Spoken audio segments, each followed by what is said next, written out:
Hey everyone, it's Justin. And it's Courtney. And welcome to Working From Home. And today we are sitting outside as we work from home. No, I guess that's the perks of being in sunny California. So we've been in California for 2 years. 2 years. Yes, we're in our backyard. Don't look over here. Look over here. That's our project for the summer. That's our new summer project. We got to figure out what to do in this retaining wall. So when you buy a brand new build house, you have to do the whole outside. Did you know that? You have to. That might just be a California thing because they're greedy. No, I think that's everywhere. What I've been reading, like new builds, they don't do your outside. They did do our front, but they didn't do our back. Yeah, and I don't like the way they did the front. But anyway, so welcome to Work From Home. For those of you turning in for the first time, my name is Justin. This is Courtney. Yep. And our podcast today is all about how we work from home and how we engage with life from home. The way that I've struck. Well, actually, someday we probably need to talk about how you work from home and how I've structured my work week to give my team time to work from home and all of that. Someday we should talk about the Swedish model and how I saw that years ago and how people in America are now starting to grab a hold of Simone. I don't know, I'm just making it up, but IKEA and going to these type of work weeks, 4-day work weeks. Absolutely. Shorter days, 6-hour days. 32-hour work weeks. Part-time versus full-time. I'm going to tell you this right meow. That's how I say now. If your job is not having a conversation or state, maybe you're in the wrong state or job, because they should be having conversations about the 32-hour work week. Absolutely. Or flexibility, having telehealth. This is 2024. Yeah. Well, the thing is, there's a lot of things to it, but yeah, so someday we should get to that conversation, but that's not today's. Days. Yeah, that's not today's conversation. But before we jump into this, I do want to make everyone aware, if you haven't seen it already, put out a new book called The Church of AI. Oh my gosh, you guys, it's so good. If you are leery, we gotta get my mom on this podcast, because she's like, I have to AI, I'm scared of that. And you got her together real quick. Yeah, within the first 15 minutes of your day, 7 minutes every day, you probably use AI 17 times. The entirety of the book is really to answer some questions. My wife is helping me with a lot of the ways. I'm a knowledge person, so I like acquiring knowledge. Courtney's over here like, this is how you sell stuff. And so I'm a big knowledge acquirer. So I wrote the book as a way to explain artificial intelligence, how to implement it in your church, and not just your church, but your business. I called it The Church of AI. I give a whole two chapters actually on a theology of AI and is AI in scripture. And so if you want a copy, jrlesser.com/AI book for a signed copy, or go on Amazon and just search Church of AI. You'll be able to get a copy of it, along with our other books that are out there as well. But that's not all we're here today. We're here to talk about something else. So, Courtney, what's on your mind today? I'm just saying. Well, I love a good hot topic conversation. Lots of you, I heard from lots of our listeners, they enjoyed the conversation last time about your perspective on AD and Clay and Love is Blind. They really loved your perspective on like a man that's really not into it, what you thought. So I thought we could hear your perspective about other hot topics that have happened just over the weekend and over the past week. Let's start light, right? So women's basketball just ended last week, which is sad. No more college basketball happening. We are huge women's college basketball fans, Anyway, you really love the WNBA. I'm there. Back up. But not as much as he is. I do not love the WNBA. I can watch the WNBA. You do. I like college. You don't like it like college that. Basketball. I'm not a big fan of the WNBA. You do like it. I watch it. Like names. I know and them because stats. I know them from college. Okay, so we're a big college. I watch it. I support women's sports. Like, we like women's sports and women's college basketball because you worked in that. Yeah. So you kind of know, like, intricately, like, how things happen. Some of the players. Some of the players, like, we've had experience. So, like, even before we even began dating, we've, like, gone to games together. It's just been pretty cool. So we were actually able to go to the Stanford. To see some Audie of the Crooks. She's the future games. Of basketball. Yeah. The girl is 6'4", killing it at Iowa State. These girls are so tall now. There's a 6'8" girl from South Carolina. How Camila Cardoso. How can you get past that? Like, these girls are tall now. So. You get past it with the 6'8" girl from Stanford or the 6'4" girl from Iowa State. These players are only 6'4". Like, I think the tallest is from South Carolina. Well, she was the tallest. Stanford was 6'6". They're both. And the other girl was 6'4", 6'6". Yeah. So, I mean, amazing these players. are some tall mamas. They are out here doing it. And I'm glad. I'm happy for it. I remember the days of women's college basketball when I worked for it, and it was not this. Like, it wasn't. They're going to think about giving revenue to women's college sports. Good for them. To see it on ABC and not just ESPN, to see it on a Sunday primetime slot. They got the football slot on Sundays, which was awesome. Like, I didn't like that it was a midday game, but they got the football slot on a Sunday, like the primetime 4:00 game. Yes, and they have the most views, so that's more people, because it's a better game. Like the men's game is not good. It's not. It's not good right now. I'm sorry. I was kind of disappointed with the tournament. Not because my bracket was like super duper busted, but I ended up winning at the end. But not winning our group. But UConn. I did pick UConn. Ooh, surprise. Huh? I said, ooh, surprise. 56% of the world did. It's just crazy. Marquette got knocked out by NC State, who was just on a tear to win, but I don't even want to think about it.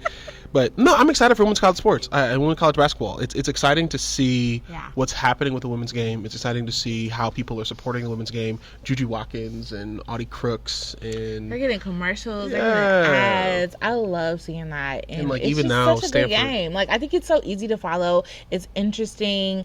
It's just, I don't know. It's a really good game. There's passion in it. Definitely. I hope if your interests were sparked even last year from LSU and Iowa, or even this year from Iowa and USC. University of South Carolina, that you continue to watch. It's super fun. If you have a local game, absolutely go. They're so much fun. We like going, and they're less of a crowd, which I will say. But I hope now it starts to be because even the Stanford game, yeah. we sat in the seats behind us, and then by the time Stanford came, we had to move to our seats, and it was a good thing to see, because I remember just growing up. I mean, you've been at these games with me, NCAA tournament games. I mean, you just go in and pick your seat, and so it's awesome to see where you're able to go in. There's actually reserve seats. It's packed out. It's sold out. Tickets prices are up. It's just awesome to see going. I mean, I've been at some college games. I remember when Marquette played Cincinnati, and you only sat on one side of the stadium, you know. And so now to see that you have sellouts, you're seeing consistently 4,000 to 7,000 people at games. It's awesome to see. And so hopefully it trickles down from the top tier teams to the secondary teams and the Big Five conferences and the Power Five conferences and the rest of them. So it's exciting, and I'm excited to see some of these players. They're playing their tails off, and hopefully eventually they allow the women to go to the WNBA earlier. Yeah. But some of them are making more money in college than they are WNBA. Yeah. That, what's the point? But the college game is just such a good game and a great game, so that's exciting. So, what else is on your mind, Court? What happened this week? Oh, so I want to get your opinion, because you're a pastor. You have like opinions on like church world and everything like that. Did you hear about? So this is near dear, because I used to live in Springfield, Missouri, for a number of years. How long did I live there before I moved? I think like 2 years, 2.5 years, I think. And one of the churches that I visited was James River. Great church. Great church. Shout out James River. Church. Great I used church. to go there for Bible studies and just any afternoon. They really take the Word of God serious. They will stop at nothing to get the word out. And when I say like they pray over like their events, like they have whole prayer meetings, sessions, months, years to get to where they are today. And it's just beautiful to see like the evidence.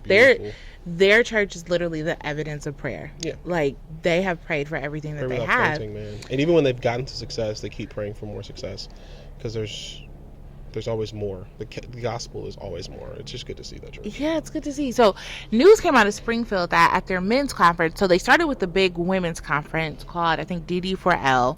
I forgot what it stands for, but I'll look that up. Sisterhood. Yeah, Design. DS4L. Does DS4L, Design Sisterhood for Life. And it started within like their big campus, and then it's grown to like a whole arena now. And it's even grown from just a weekend to like a week now. It's huge. And so now it's amazing to see that they've moved to a men's conference. Stronger. Yeah. So I saw Mark Driscoll. Pastor Mark Driscoll. Yeah. Those of you who don't know Mark Driscoll pastored a great church, Mars Hill, in Seattle. Did amazing work. I want to be really clear. He did amazing work. Where's Mars Hill at? Mars Hill was in Scripture, but in general, Mars Hill was in Seattle.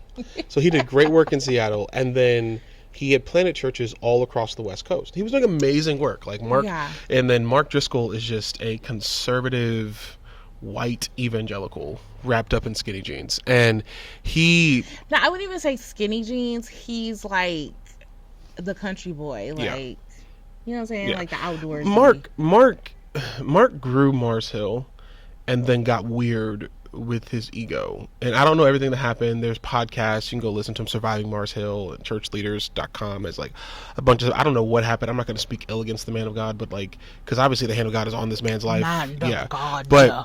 Mark Driscoll grew this church. They put him out because of, like, he really, really got weird. He told, you can go look it up yourself. It got weird. So he started a church in Arizona. Got it. So he fell, right? He fell. And one of the supporters that brought him, I think the first person that brought him into a national stage after he was put out of Mars Hill was James River. Reverend John Lindell. This is what makes this story so interesting. That's a good context. Thank you for sharing that, because we need the context. So anyway, a clip just came out. So he was one of the speakers for this men's conference. Stronger. And he took the time and the opportunity before he started on his sermon, or in his segment, and he started to rebuke the church and rebuke the pastor. We'll just play the video. Here's the video. But let me do this. I've been up since 1 o'clock in the morning. The reason I'm hoarse is I have been praying for you, and my heart is very burdened for you.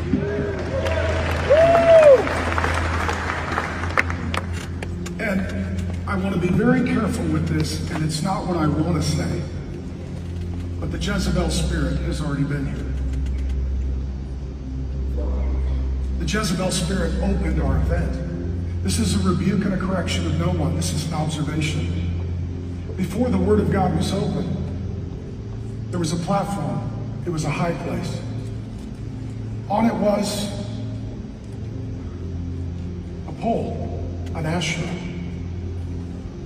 The same thing that's used in a strip club for women who have the Jezebel spirit to seduce men. In front of that was a man who ripped his shirt off like a woman does in front of a pole at a strip club. That man then ascended. See, our God is not arrogant. He doesn't ascend. Our God is humble. He descends. And then he swallowed a sword, and Jesus cried, okay, Pastor John, I'll receive that. Thank you.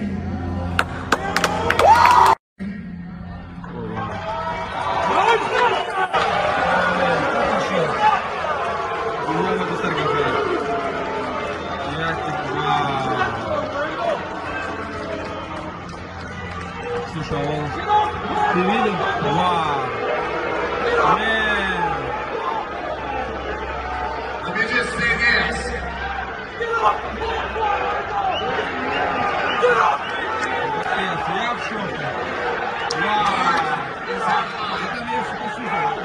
If Mark wanted to say that, he should have said it to me first. He didn't. Matthew 18. If your brother offends you, go to him privately. I talked to Mark for a half hour. There was not one word of that. He's out of line. If he wanted to say it, he could say it to me. You may not agree with me. You may not agree with him. But we are brothers. So, what do you think about that? They're friends. So the way I saw this, I don't know the full story. I don't know everything. It's like if I told you this morning, if one of my boys, one of my good friends, and really there's only like a couple people I can think of that I'll bring in on a regular basis, were to get up and say something like that, and that's why John hit him the way he hit him. I hate that that's what this is going to be remembered for. Yeah. I hate that. I hate that the Stronger Men's Conference, which just had indelible impact on people, is going to be remembered for John rebuking Mark, and Mark is the victim. And people like Mark Driscoll love being the victim. Yeah. He a couple weeks ago, much he loves victim mentality. He had a sermon years ago he preached in Mars Hill that he watched and did a breakdown of him preaching and couldn't understand when people got mad at the sermon. Now, it was a decent sermon. Don't get me wrong. Like, there's some stuff in there I'm like, dang, that was really, really good. It's just people like that will watch back themselves falling to be like, it's everybody else's fault that I fell. Right? So I guarantee he's going to do So that. interesting. And so Mark, and like, I'm not going to lie, I've been there. Like, I've been the type of dude in my mind before where it's just like, it's always everybody else's fault.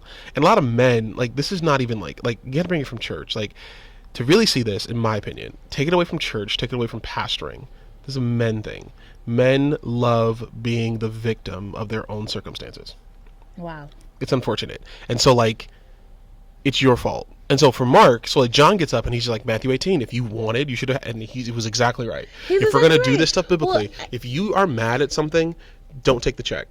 Yeah. Don't take the check. He's exactly right. And I think too, because there's a history of friendship there, right? There's a history of year after year you've come You're going here to cover me. and you've seen here. And if it was a rebuke or if it's something that you had a problem with, you go to that person. And Matthew 18 says that you go to that person with a witness and you directly say, this is what I have. But I guess from pastor to pastor, like you cover, I really like the scripture that says, like, we bear each other's burdens, right? We cover each other in those things, right? And I don't think we sometimes use like the Holy Spirit and God to be like, well, I'm just calling it out because God told me to say that. God is very clear when God has told you that, and it's because you're in direct disobedience to what God has said, right? So if a prophet or a man of God or a pastor calls something out publicly, trust me, he's dealt with it and gone privately. Guaranteed. And the pastor's probably like, please say it to my people because they don't listen. Because they're disobedient. And I've been in those situations. I've been in situations where someone I've gone to preach for has been like, hey man, this was in my pews. I saw it in my spirit. When we put that clip up, I'm happy that I wanted to have the whole context. It looks like it was not a stripper. It was not anything like that. It was a performer. It was a performer. And they also had they had monster trucks, which was amazing. They had boxing. They had tons of different things that I don't think was out of character or context with what was happening. I don't think that it was stripper, but that's just like somebody else I know called the accuser, who would just kind of make up something that's similar. We're in a very interesting place for our churches right now. We're in another election season. We saw the same thing happen in 2020. We're in another election season. We're in this election season.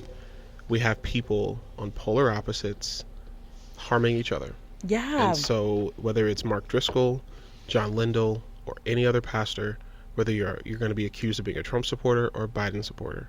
And so it doesn't matter if you're black, white, indifferent, whatever it is, you're going to be accused of being a Trump supporter or a Biden supporter. And everything's so like, you heard boos and cheers. So the people who were booing were the ones like, why'd you let Mark off the stage? Because they probably support Mark. Yeah. You have people that were cheering for what John did, and you have people that support John. Yeah. And you have people on both sides of the fence in a very conservative Springfield, Missouri, a very red state. And Mark Driscoll was a man who called out gay men. Yeah. John Lindell gets up and says that, why are you doing that? It's not your pulpit. And now it's going to be like, he loves the gays. And it's just like, or Mark Driscoll was out of line. Yeah. He was out of line. And if you have that, like, and don't get me wrong, I've been there. I've been in those positions where there's certain things you want to say and you don't say them because it's wrong. It is not your pulpit. And if you need to, you tell the pastor in private. And there have been many pulpits I have not been invited back to because I rebuked the pastor in private. You got a line for that. But in private, In private. Now, if the Lord tells you to do it in public, like the Lord tells you to do it in public, there have been times where it's like, I've been like really, really gray. Really, and the only person who knew the explicit stuff was you, but like, I've been really gray, but it's still, I will rebuke that person in private. Rebuke should never come as a surprise. No. It should never come as a surprise. And vengeance is the Lord's. It's not yours. And so all these things about correction and rebuke, like even if you go to the scripture on that, right? I think it's at 1 Timothy or 2 Timothy. I can't call it off my head, but it's like you rebuke and you restore. Like it's always together. You exhort, you rebuke and restore. So if you're rebuking someone, there's exhortation. There's always exhortations. Yeah. And so you know when it's fleshly or when it's biblical. I love you enough to call this out because it's not look like Jesus. Who was it in Acts? I really love this, where it was like they weren't fighting or anything like that. Was it John, Mark, and Paul? Yeah, John, Mark, and Paul.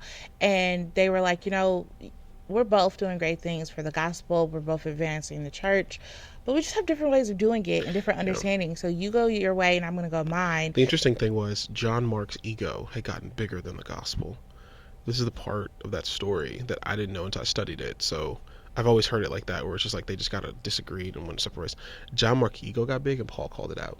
Jeez. John Mark was like, I ain't changing. But he called it out. He didn't call it out in front of like the no thousands of churches. people, and online and on Twitter. He rebuked Mark, and they went separate directions. That's interesting. And there's preachers I've had that I still talk to occasionally that we are not cool. You know. You have more friends. You like to be like, you're I'm not this trying to be hard anything. nosed. I'm But not a you're hard-nosed not. person. You are not. No. You do not No, there have are. There many been enemies. You do not. I don't have many enemies. You don't. You really don't. I You're feel one like of big Drake teddy got enemies, bears. got a lot of enemies. Get outta They here. call them frenemies. Got a Anyway, lot of I actually want to enemies. take a hard left. So, we have a relationship conference coming up at our church called RelCon in Rel Remix, right? And it takes place, we have two different conferences. Rel Remix is June 8th through the 9th here in Vallejo, California, at our church, Friendship Vallejo. And then we also have our relationship con for married and dating couples. And that's June 21st to the 22nd here in Vallejo. So it's going to be an amazing time. We have great speakers. Yeah, Dr. Faison's coming. Justin and Trish are coming. It doesn't matter people. where you are, there's a conference for you in your relationship, from single, divorced, married, just starting out, want to be married, don't want to be married, wherever.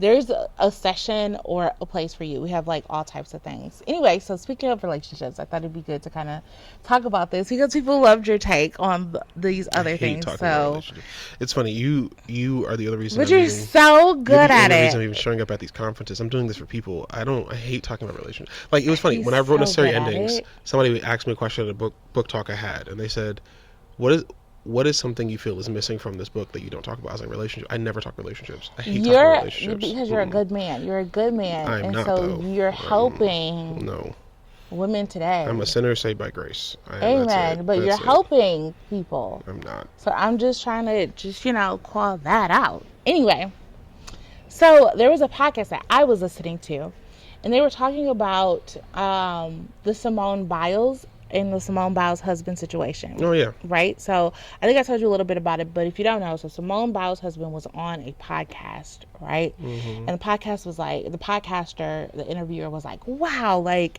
you're married to Simone Biles. Like, I think that's the coolest thing. You must be like really just so happy that you get to be married to Simone Biles, right? And I'm not sure, like, if I was a man, I'm sure that's a little hit to the ego, because it's just like, yes, my wife is amazing. Yes, she's great. Yes, she's a gold medalist. She's great, but like I do stuff too. Like I'm valuable too. Yeah, like we're both in this together. And that's really what I kind of truly heard from him. It was an hour-long interview, but this is the part that kind of got snatched out and everywhere. This happened like a few months ago. So he said, honestly, I didn't even know who she was. I didn't even know who Simone Biles was, which could be true. Like, if you're not, I don't know, living under a rock, maybe you don't know. Okay. He didn't know who she was, but like, great that she's a gymnast. But he's like, I'm the catch. I'm the prize. Like, I'm the football player. I'm the prize. And a lot of people took offense to that on Simone Biles' behalf. And, you know, like, what do you mean you're the prize? Like, you're unknown. Nobody knew who you were until, you know, you married Simone Biles. And how could you say this? How could you act like you don't know her? How could you act like she chased you and she pursued you and all this kind of stuff? But I actually kind of understand what the guy was saying. I don't think he was meaning to down his wife, but I think his ego was bruised a bit. And so he was saying, like, she's great, but I'm also great. People to say that stuff all the time, though, and then people say it. We get all weird because we want people to say this type of stuff. Like I'm a catch, I'm important, I'm valuable. But then but only when it gets to like certain levels, right? Like even in like black community, Michelle is more important than Barack.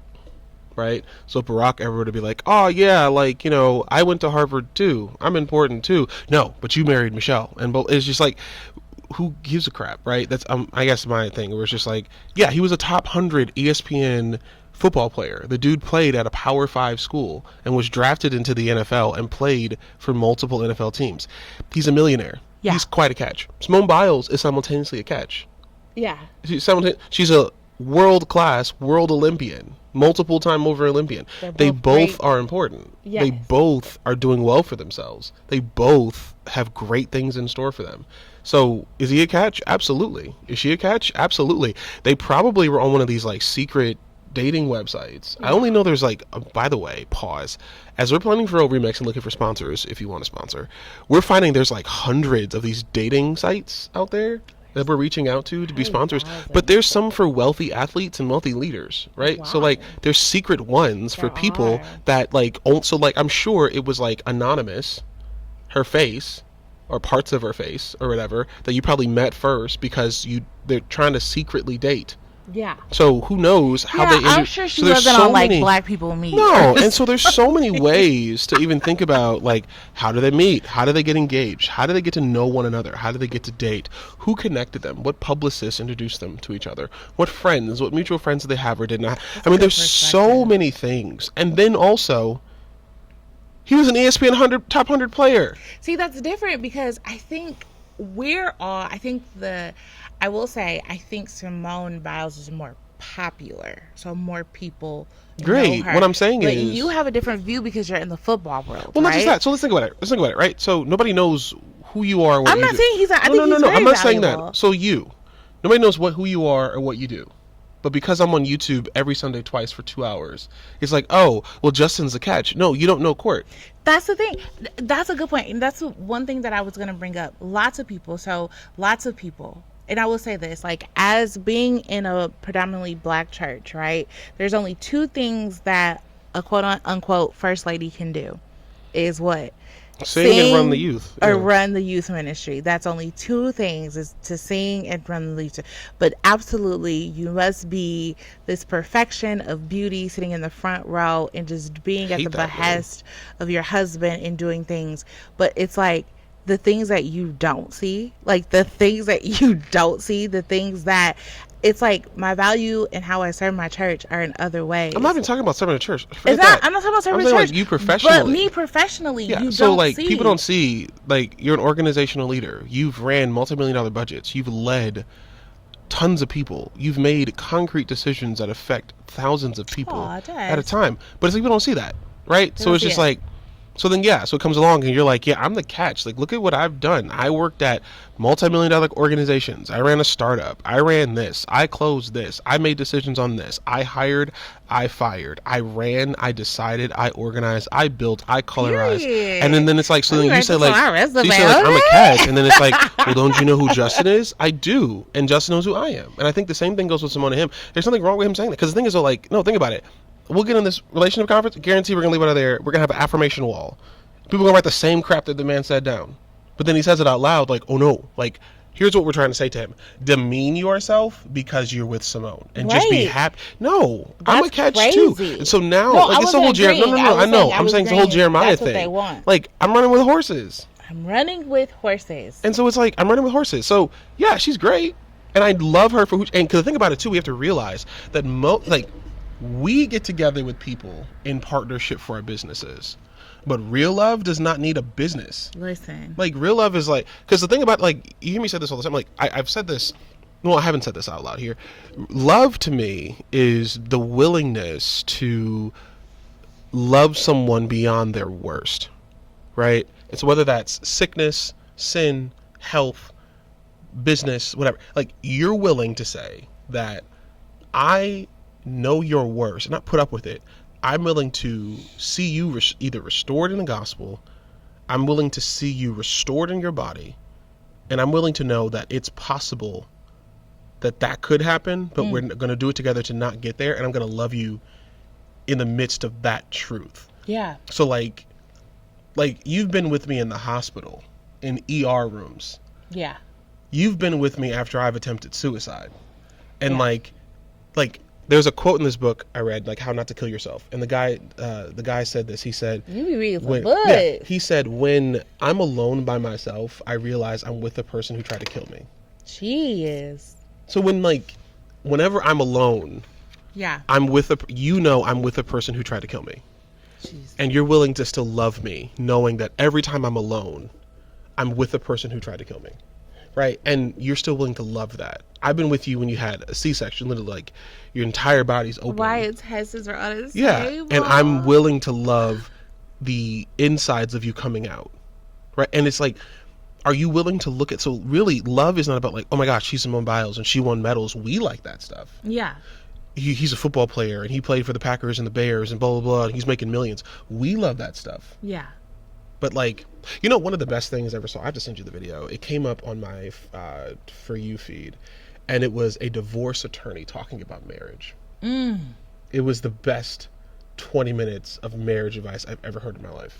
I follow some of those. They give the best. And he said,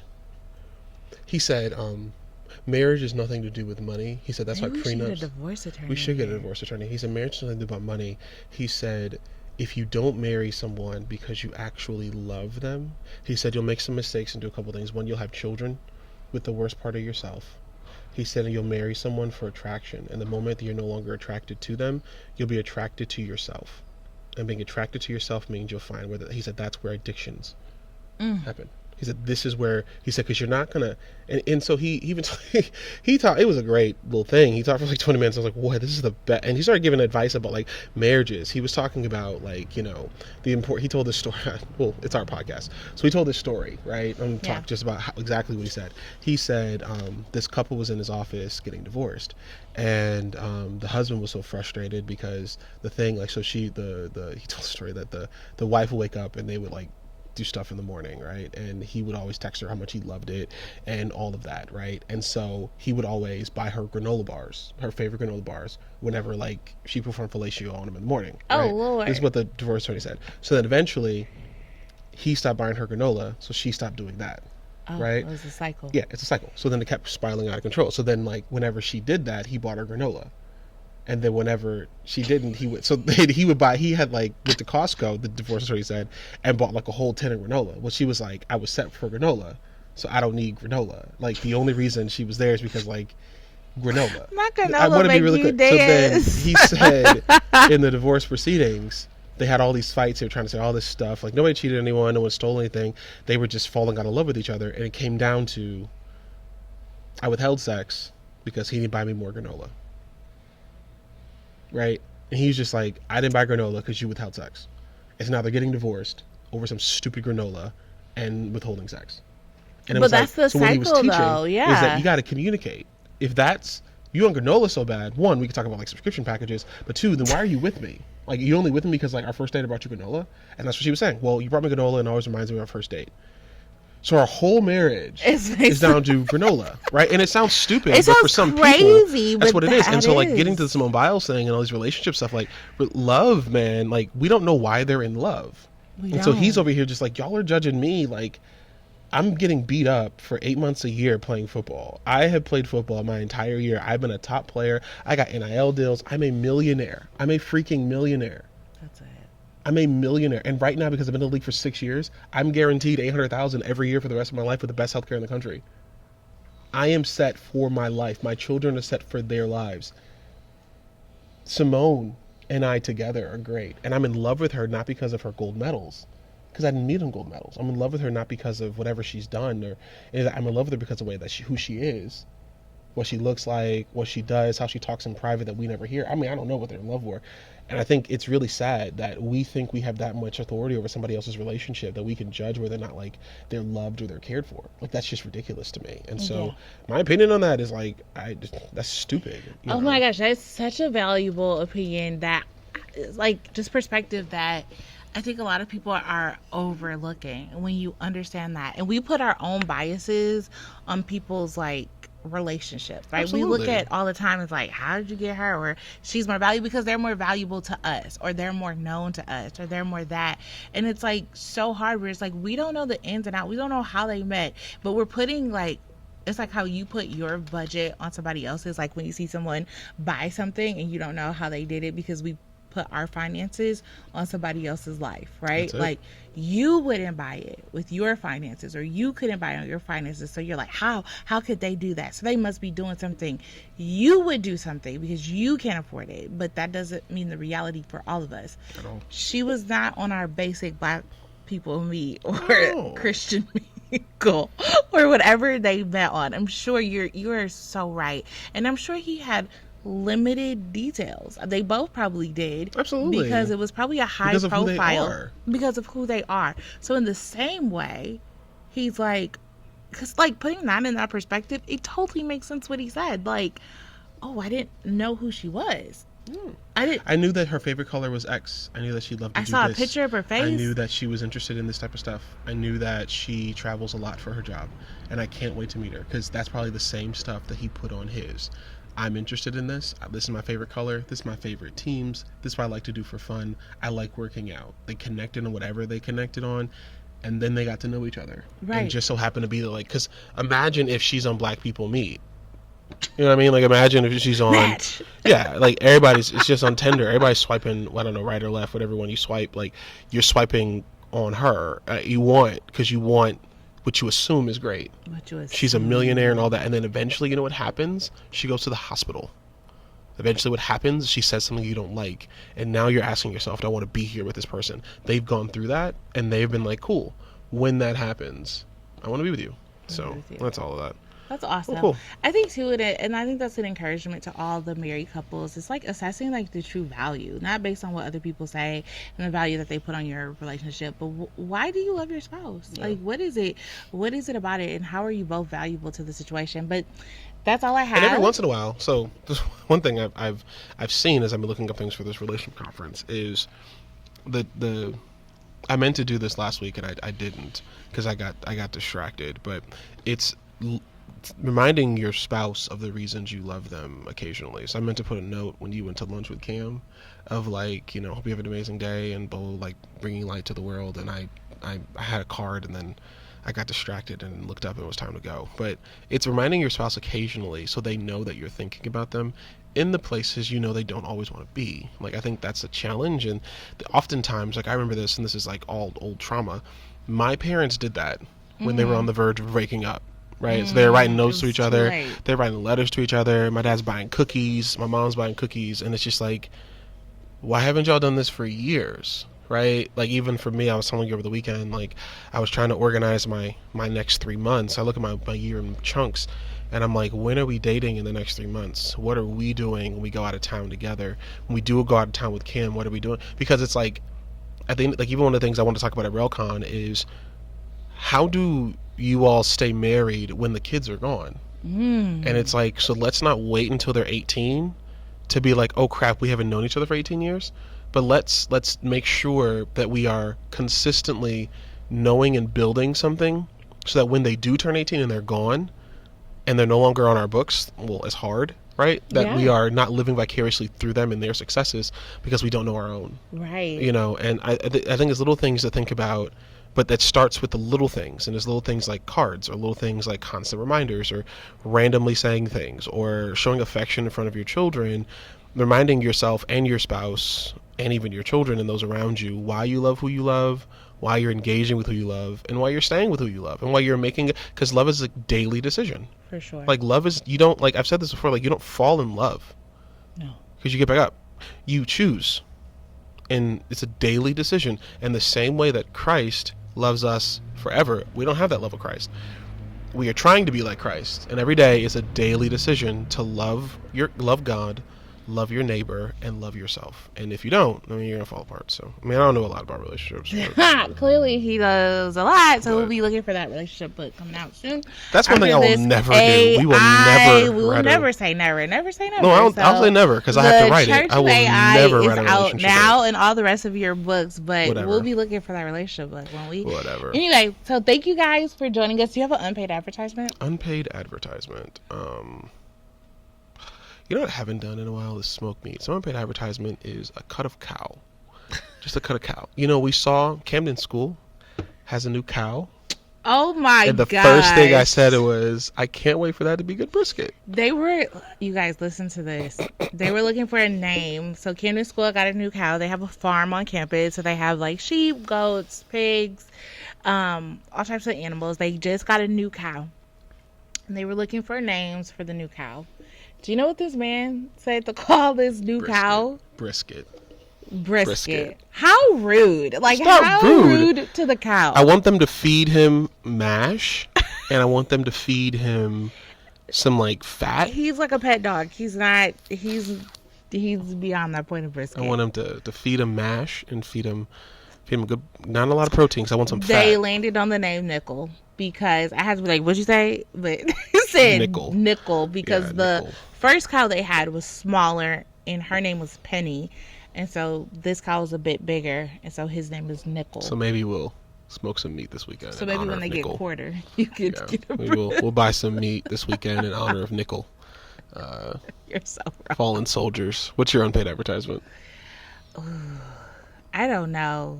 Talking about date night, Bungalow Kitchen. I keep having dreams about it. Like Bungalow Kitchen and oh my God. Yeah.